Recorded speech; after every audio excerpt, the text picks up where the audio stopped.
Ngithanda kakhulu uNkulunkulu usindisiwe, amen. Namhlanje bazalwane ngizoyenza inkonzo yokuphutha umnikelo, amen. Sizofunda ku-Proverbs 16 verse 3, amen. Ufundeka ngale ndlela uthi, commit your work to the Lord and your plans will be established, amen. Bese ngesizulu ufundeka ngale ndlela uthi, ngicela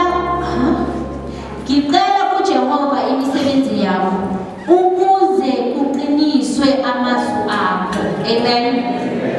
So bazalwane, before sizoletha umnikelo ngifuna nje ukuthi sikhuthazane ukuthi tell God that you want to give offering, amen. I know that sometimes at times there's people who have means and there's people who don't have means. The people that have means sometimes you don't have the discipline. What you're supposed to give him, amen. And sometimes the people that don't have means, it's that you don't have anything to give to God. But tell God that you want to give offering, amen.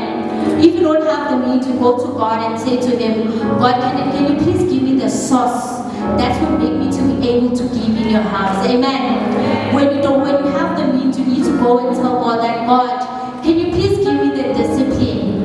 Please give me the honesty for me to go to give in your house, amen. But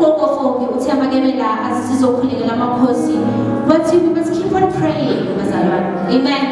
What we must keep on praying, and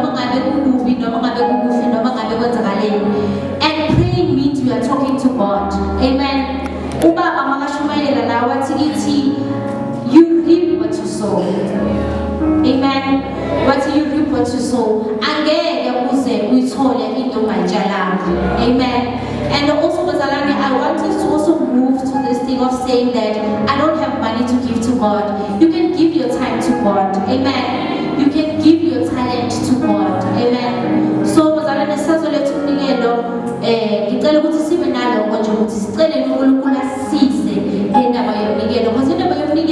it is something that it is something that amen. But also it goes to say it is your personal relationship with God, amen. So amen.